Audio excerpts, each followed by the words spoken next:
Okay, so a warm welcome to everybody. Welcome to the webcast with the Slovenian Steel Group. We talk now in this session about digitalization strategy with versiondog. Warm welcome also to Vladimir Ashinov, who will lead with me together through the whole meeting. My name is Thomas Hörauf. I'm the VP for Global Accounts at AWESI. And I sold in the past versiondog to the Slovenian Steel Group, so I'm happy that we made it today. That we can talk about that implementation, about the benefits about versiondog, but also about the digitalization strategy of the Slovenian Steel Group. Let me introduce to you Mr. Vladimir Ashinov. He's the CIO, Chief Information Officer of the Slovenian Steel Group. He has over 17 years of experience within the metal industry, working across several territories, including Russia, Saudi Arabia, Bahrain, US, Italy, and Slovenia. He include roles as varied positions like SCM Director, CIO, Architecture and Developing Center Director, Commissioning Engineer, Software Developer. So you see a quite experienced person, and I'm happy to welcome you, Mr. Ashinov. Yeah, Thomas, thank you for the introduction. Colleagues, good afternoon, depending on the time where you are located. Mostly, seen from the names, it seems that mostly of you are from the Europe. So my name is Vladimir Ashinov. I'm the Chief Information Officer of the Slovenian Steel Group. Because I will tell you about our case of the implementation of the versiondog solution. And I think it will be more convenient if I will start from the introduction of the company just to understand why and where we implement it. So our headquarters are located in Slovenia. Mainly we are a Slovenian-based company, but the structure of our company is on the slide. And mostly we are oriented on the export, and we are producing different steel, stainless steel. So from the organizational point of view and from location point of view, our major sites are located in Slovenia, and the 5, like we call them, core companies. 2 of them, Acroni and Metal Ravne, are stainless steel produced companies with the melt shops. Others are different combination of the product types. And also we have a steel centers located in Germany, Italy, and United States.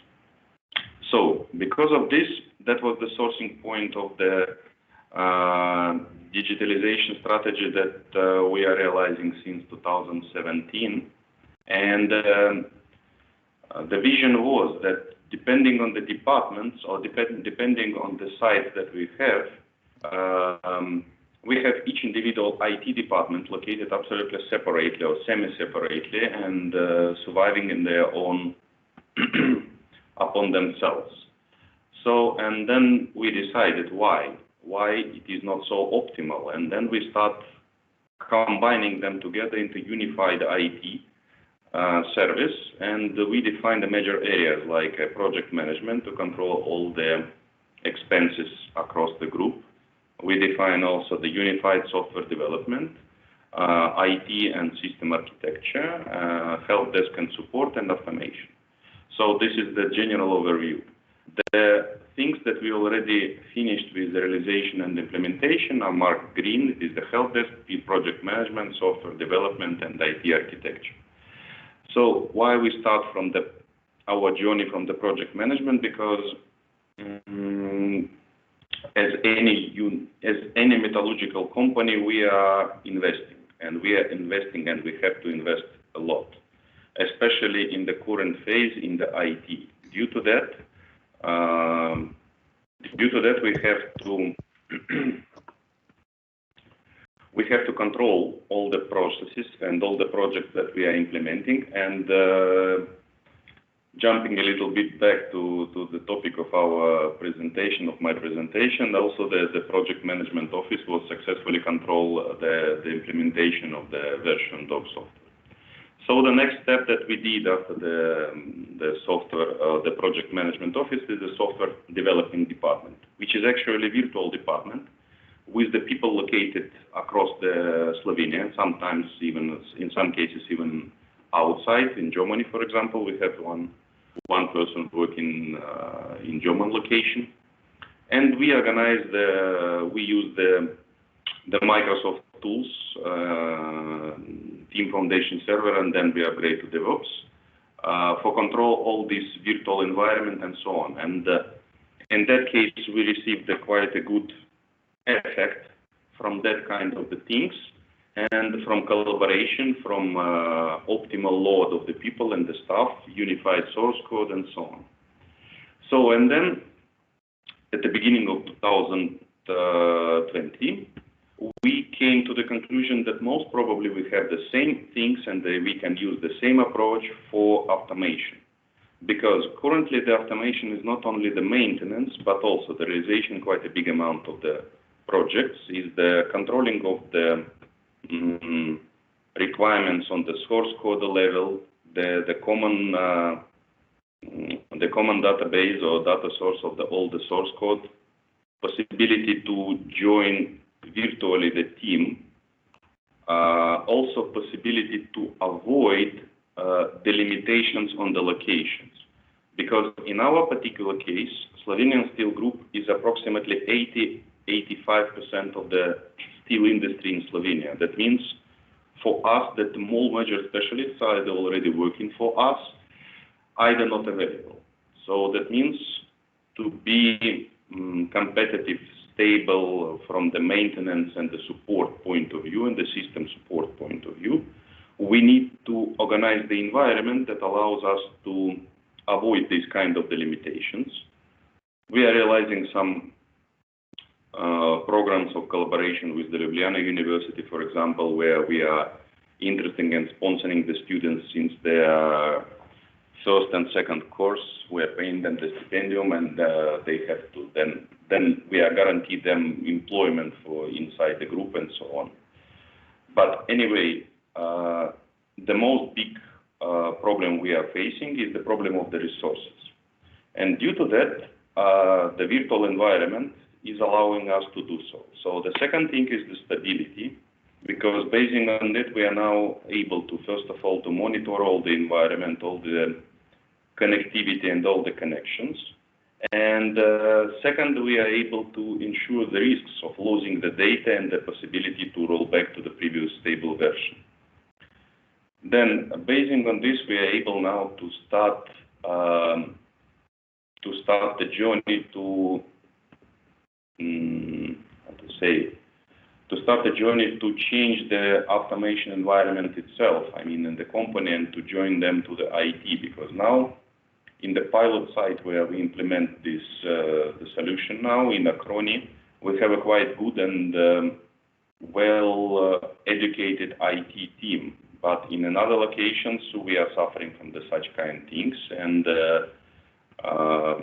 so, as I said, one of the major and the key points for us was the resource relocation and the virtual relocation.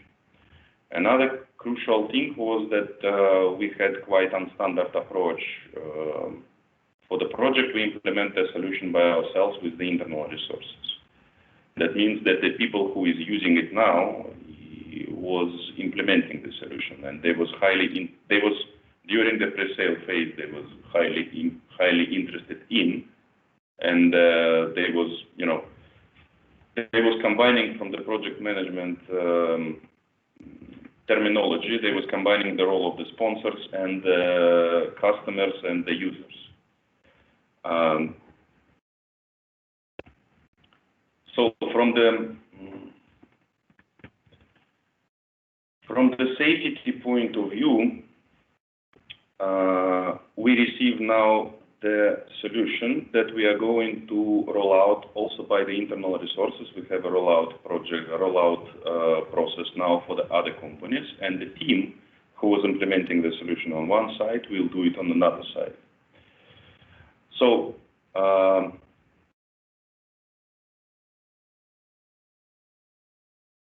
unfortunately or fortunately, we faced with the feature that we are not able to force the people to be innovative. And in that case, we strongly believe on our side that innovations, we need to create first of all the environment for innovation, which is convenient, collaborative, and resource saving. And in that case, with the solution, it was not like an ad hoc implementation. Absolutely, that's why I started from a little bit far from the topic of the versiondog, but from our general IT strategy, just to show that how it is fitting, and why for us that particular step was absolutely logical and was fitting perfectly inside our strategy. So our next step for the implementation will be the rolling out the solution for the other companies in the group, covering with even the areas where we are not able to support now directly. For example, the remote assets. We have the steel centers located in Italy, but practically same from the environment point of view, and from the hardware point of view, it's not a problem because we have some plasma cutters, laser cutters, water jet cutters located far away, but we are able to check the environment, connect all the necessary devices, and to control them even remotely. Then, based on this, we are able also to develop and to unify our corporate automation standard, which allow us to help, because on the current phase, it's not a secret that the metal industry is quite conservative, and also together with strategy, when each individual company was surviving and living separately for years, that means that, for example, one suppliers during the upgrades supply one kind of the equipment, one standards, another one another standards. At the end of the day, on the current time, if it is possible to give overview, anyway, like any or most of the companies, that metallurgical companies where I was working before, where I had the projects, and even the SIJ is not exclusion, we have a zoo of the different solutions, nomenclature, and the producer of the different PLC, HMIs, and the solutions. And it is really powerful to have in the hand the possibility to unify them and to create and develop, to analyze them, monitor them continuously, and to develop the standard that allows to select the target strategy for the development, and for any kind of the investment projects in the future to add this kind of the requirements and to minimize this zoo, or to minimize the impact of this zoo, and to develop in the target, desirable target direction. So about the virtual department, I already said. I think so. I don't think so that the screenshots will be quite interesting from my side, but anyway, it is the example what we already did on our side and how we are using this. As I said, on our side, IT department, automation department on SIJ Acroni consists about around from 8 automation engineers who is working continuously with the software and the solution. Together with this, they are combining the role of the manufacturing execution system developers, and they are combining the roles, and they are working now in the both environment. One is for monitoring the PLCs and the HMIs, another one is the DevOps that we are using on but the methodology that we are using for the change request and the procedures are now the same. I think this is it from my side. Thomas, I think we are able to discuss some topics with open questions if you have some. Vladimir, thank you very much. That was very impressive from my point of view. I got the impression that you are with your company, quite innovative compared to others. So first of all, congratulations to that. I missed to inform the audience and the participants. Please, if you have questions, write them down into the chat window so that we can see them and answer them at the end of the session. We keep time and space for these questions and we'll answer them directly. I have myself also prepared some questions which I will share now, and which I want to ask you and where I want to go through. Good. So Yeah, as I still know, the Slovenian Steel Group has done the commissioning on their own and without the help of the Audit team. And that is quite interesting. Yeah? It's not typical. We have some customers, but it's interesting now to ask you how this went and if it was easy to implement versiondog, if you got the feedback from your team in that space. So the implementation was, from the technical point of view, quite easy. Another thing that, as I already said and mentioned, that we was lucky that the desires of our automation team, who is quite advanced, and they was impressed with the solution, and they really would like to do it, and they really would like to do it by their own hands.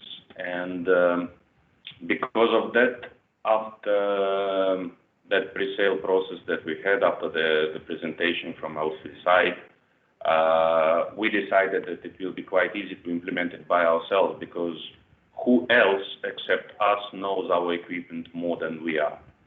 That's why that kind of the way was selected. And honestly saying, this is not the first time we are selecting such kind of way in the implementation, even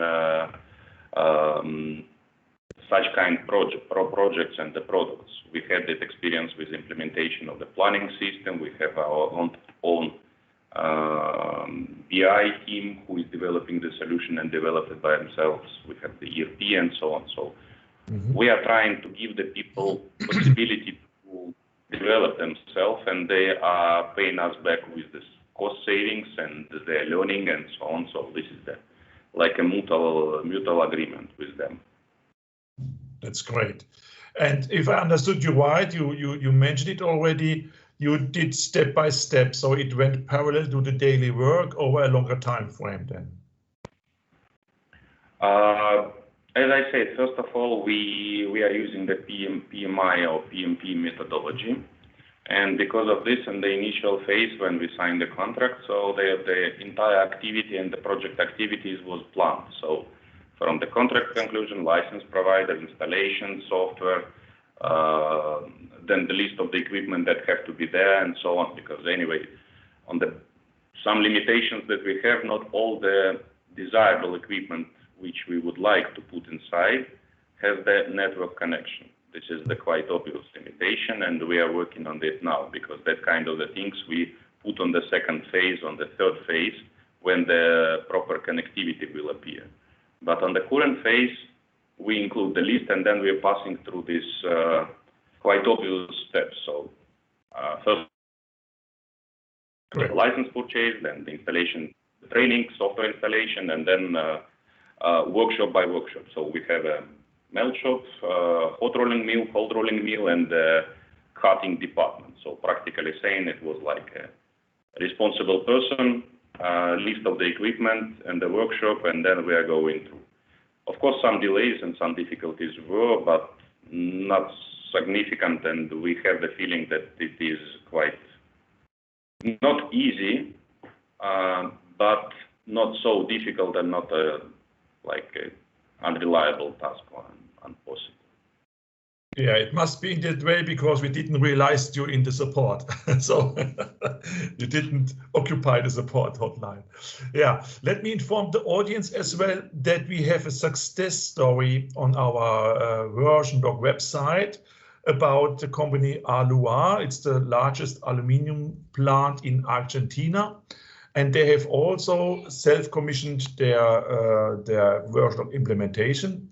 So if you want to read a success story for the audience, feel free to visit our website and download that success story of Alua as well. Good, next question. It's always interesting for me to ask about the user acceptance. Did you get any feedback of the users after implementing? So I am addressing the maintenance people who have to work with it on their programmable device. Typically, on one side, it's an additional tool they have to manage beside all other editors and tools.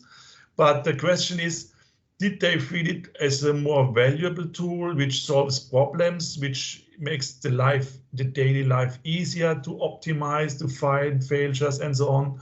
Or was it more like an additional workload and so on? From one point of view, Thomas, you're right, that it seems maybe from the top point of view, it seems like it can create additional work. But as I see and after implementation and usage, the things that the tools that you are providing and we are speaking about, the versiondog, is reducing amount of the daily work, reducing the conflicts, making the life simpler with the transfer the knowledges from one person to another, making the life simpler from the collaboration point of view, and make the life also from the stability of the company point of view safer, because it's not a secret that, for example, if key developer is losing his developing device, means the PC in some crash or water leakage, or he is not available, unfortunately, with the current time, like from the COVID and so on. And the software have to be updated and some changes inside the production have to be done. We are not in the safe side, but with the unified storage and the things located into unified location, we are avoiding this kind of the limitation. Because of that, we didn't count exactly the value from the economical perspective point of view from that one, because as I said, and our major cornerstone was the possibility to combine the people into virtual team and to have this kind of the safety. Great. Okay. Yeah, I have another question. One of the most mentioned benefit from existing customers is the supplier and contractor control. So external companies who visit the plant, who change PLCs and automation devices without telling you, maybe because they think it was just a small change. I will tell my customer more when I'm finished with a major change and this thing. So the question is, how was that point, supplier control? Is this something you agree that it was important for you? Did you benefit from that? How is that situation? Honestly saying, we are planning to receive this benefit but from the practical point of view, actually we finished the implementation in Acroni in September this year. Yeah. And the system is in full operational usage now, and we are now working on the rollout. But any kind of that kind of effect that is a bit postponed, because any kind of automation upgrade projects is usually not so fast, and that means that we are planning to receive that effect, because first of all we have the built-in monitoring of all our automation infrastructure into the solution. That means that we will avoid this kind of the risks. Then we are able, in that case, to organize the better collaboration between the local automation teams and the suppliers, to inherit the source code, to monitor and to track the changes, and to simplify even the acceptance procedure if we are monitoring and doing something. For example, in Acroni, we are planning to build, in the process of selecting the supplier for the pickling line, and with the automation, with the full automation level 1 and level 2. So that means that we will have the effects, and I'm pretty sure about this. Okay, great. Yeah, because it's a quite often mentioned reason, supply control, and that's the reason why I wanted to ask for that. So I cross fingers you will benefit for it for sure. Yeah, then what I have also seen in other mechanical companies is that they are ISO 1000 certified, and there are also many other norms they had to fulfill. And coming along with that is typically a yearly audit trail where the auditor is asking, how do you manage backups? Are you sure that you always have the right version for restore? How's about the safety? And also, with versiondog, you get the reporting who changed what, when, where, and why. So the question now is, did you use versiondog, or will you use versiondog for these kind of audits? And do you also use the reporting out of it to hand it over to the auditor? Our ISO 9000 audit will start next week, so we will use. Okay. So you anyway, things, answering on your question in more, open mode. Mm-hmm. Usually the auditors, like we passed the audit also on the last year, they are very open about and they're very keen about these kind of the things like centralized management, transparent processes when we're explaining them and so on. And last year I was presenting also these processes regarding the development process inside the SAJ IT. And I think this year, and definitely I'm pretty sure that I will add also about the things that we already realized in Acronia. And so answer is yes. Great, perfect.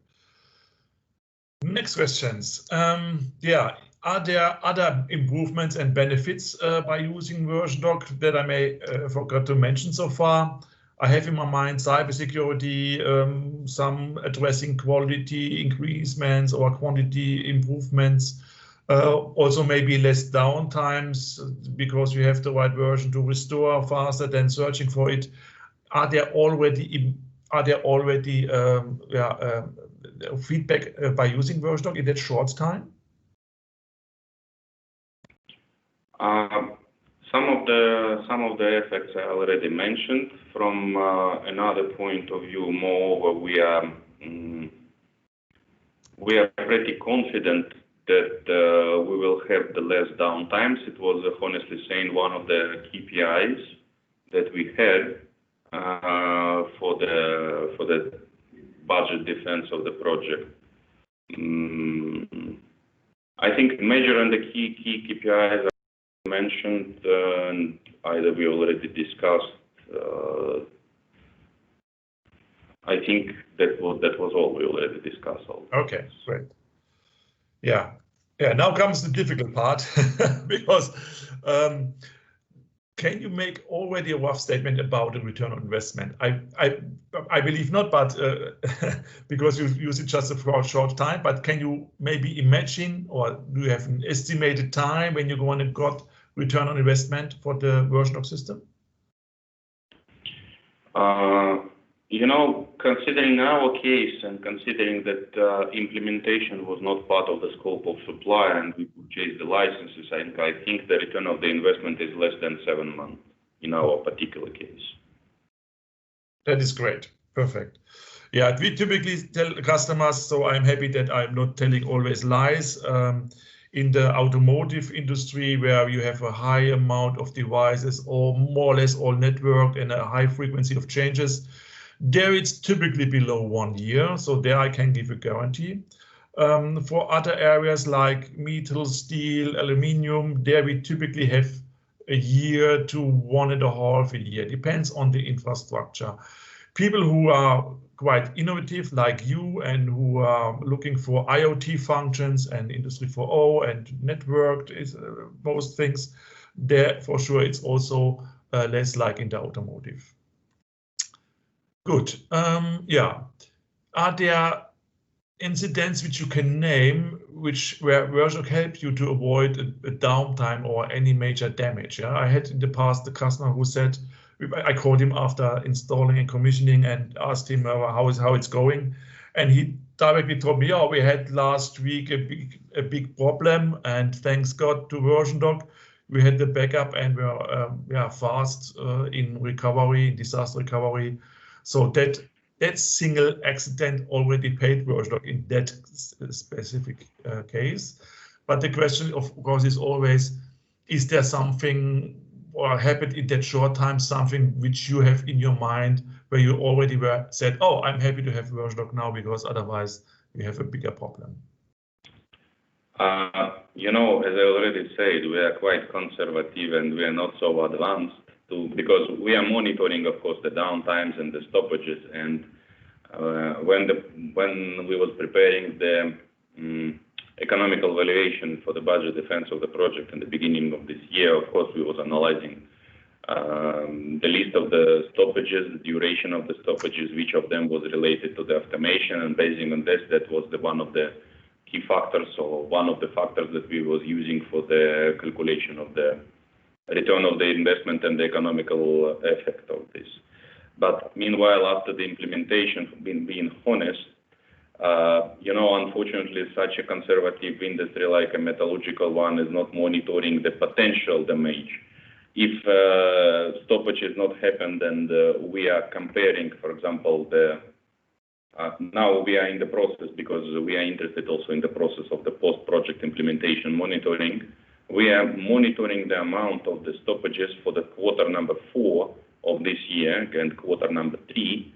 And we would like to compare it with the previous years, like 2019 and 18. For September and October, it was almost 20% less unplanned stoppages due to the automation in comparison with the previous years. Because we was analyzing, quite narrow stoppages, because there are technological, there are stoppages waiting for the material, and so on, and we was analyzing only the automation part. So I think that from one point of view, the amount of time that is passed since the go live is not so long, and not all the devices, as I said, especially that one that is in not connected mode, are connected. But even now, we will already see some positive effect from that point of view, and from downtime time, from reduction of downtime. That's great. Good. That was so far my questions. Vladimir, thank you very much. Let me turn it back to the audience and see if there are some questions in the chat so far.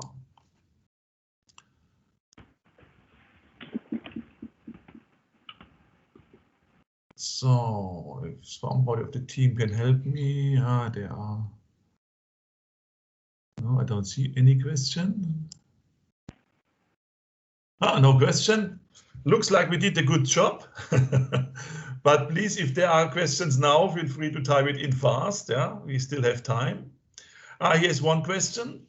Mr. Eichenhoff, which PLCs are used in your environment mainly? Is it Siemens, is it Rockwell, is it Schneider? What you are focusing on in the PLC brand? The preference is from our automation team, of course, Siemens, because of the quite strong position of the Siemens inside Slovenia and the location here, the training center, and so on. But we are using even the Allen Bradley, even the Rockwell, and so on. So we are not, unfortunately or fortunately, limited only with the Siemens, because, as I say, SIJ Group itself was established as a single group company 13 or 14 years ago, just before the privatization, because it was that Slovenia was the part of the ex-Yugoslavia, and it was the process quite painful for somebody. No, maybe the process of opportunities. And then the Slovenian state decided that the company had to be sold as a private share, and it was created and unified. So that means that before that, 13 years ago, it was combined from the different companies with a different strategy and approach. And because of this, we inherit this kind of the approach, and as I'm calling it, maybe it's a more term, but it is the zoo of the devices that we have now. That because of this, quite wide range, even some exotic one. That's great. So yeah, that also is something where versiondog assists a lot. If you maybe have the standard Siemens, but there is one or the other Allen Bradley or Mitsubishi, if there's a machine coming from Asia, versiondog always can assist with its compare functionality, also for maintenance people who are not joined the Mitsubishi training or Rockwell Allen Bradley training, but with the compare tool, they may directly identify a set point or a parameter which changed, which produced then bad quality or bad quantity. So with versiondog, typically exactly in such cases where you have a heterogeneous field of different devices and device vendors, it's a good strength to have a compare tool for everything at least. Good. Yeah, questions so far? I think, no, that was the only one I have seen. Okay, we would have still some minutes. If somebody want to add the question, please feel free. Otherwise, Mr. Ashnov, I thank you very much for your openness, for all the detailed information you gave us. I found it quite very interesting. It was the first time we did something like that, interview and such a long session with a customer. Thank you very much for being available for that. And I wish all the participants a nice rest of your day. Please don't forget, and Franziska wrote it already in the chat here, if you want to, please join tomorrow our next meeting. You can find the information here in the chat window, as well as on the SPS and Drive's website, of course. There are also all meetings listed. And please, this meeting was recorded. If you found it interesting, yeah, please inform your colleagues so that they can have a look again afterwards at it. Mr. Ashnov, thank you very much. Have a nice rest of your day. Thank you very much. Greetings to the team. Have a good day. Thank you. Bye. Bye-bye, everybody.